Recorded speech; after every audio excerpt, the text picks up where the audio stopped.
My name is Tom Bowser from Argaty, a beef and sheep farm in central Scotland located on the Braes of Doon. We run various different diversifications from the farm. We sell farm equipment, we also run holiday lets, sell firewood, and we do various different ecotourism ventures as well. So we've got a red kite viewing station, we do red squirrel hides, and most recently we started doing the beaver tours.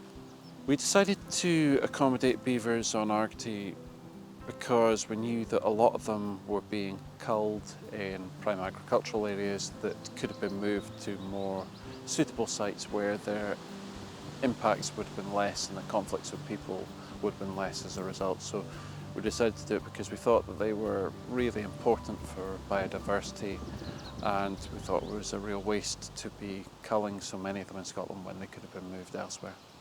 We didn't have to make any adjustments for the beavers coming. In fact, most of the adjustments made were done years in advance of them arriving.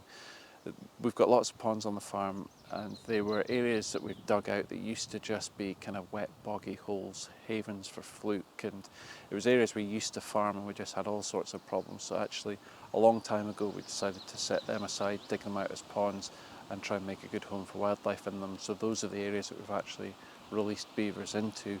And so because we're not farming in these spots anyway, we've made the space for wildlife and made the space for beavers as a result as well. Well, so far we haven't seen any negative impacts to farmland at all from having the beavers here. In fact, the only results we've had have been real positives.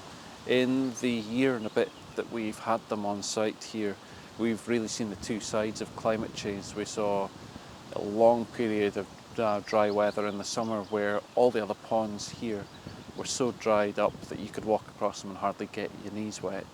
Whereas this one, because the beavers had dammed it and stored up a lot of water in the first place, this one kept water on the place, and if we'd needed that supply of water we could have had access to it. But the bigger thing was in the last winter when we saw the other side of climate change and it felt like it was never going to stop raining. Now, the wee outflow stream from this pond here, every year for the last probably 5 years, 4 or 5 times in a wet winter, you would find that the outflow stream burst its banks, came down, washed away our farm track, washed through our farm sheds. Any electrical equipment we left on the ground would be totaled. Probably in contractor fees for repairing the farm track alone, you'd be looking at 400 quid a turn. And this year, because the beavers dammed and kept on damming and storing the water on the land, the outflow stream didn't burst its banks, the track wasn't washed away, the farmsteading didn't flood, so we've only seen huge benefits from having them up in the hills up here, which I think if you had beavers in upland sites like this around the country, you would see similar benefits. As a diversification, moving beavers here has been hugely successful. Now, I don't want to be crude and talk too much about money on this, but equally, if you don't talk about it, people that are opposed to moving beavers would say that you can't make any money out of wildlife. So, you know, to put figures on it, we run, say, a couple of beaver tours a week at the moment. 5 people coming on a tour, 50 quid a head. It's money that we wouldn't have had otherwise, and people are clamouring to see them because most people have never seen beavers before. There's a huge buzz about seeing them. So, you know, to me it's inconceivable that for people that were minded to do wildlife tourism and try and make a go of it, you wouldn't stand to make more money from having beavers on your farm than from not having them. We really don't do a huge amount of monitoring other than just going out and checking the ponds and seeing that they're still there. We have to do reports back to Nature Scot to say that they're still on site or tell them if they've left. But otherwise it's really just kind of checking to see that they're still there as a kind of official capacity type thing.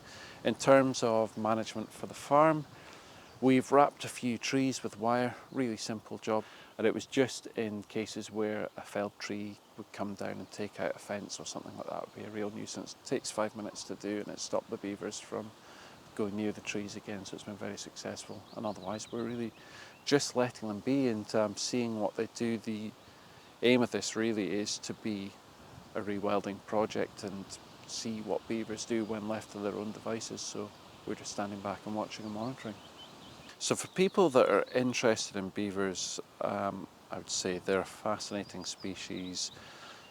please do what you can to encourage them. It's so important for biodiversity with the creation of deadwood and the impounding of water. These things are so vital on farms, and wildlife really relies on them.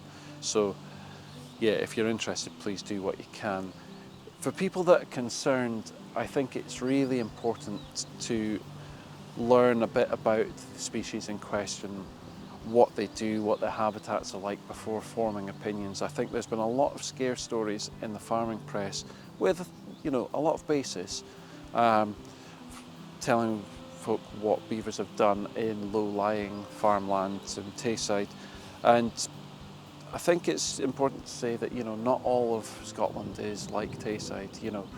Up here, far less finely tuned drainage systems, far steeper ground, beavers' impact is far less as a result.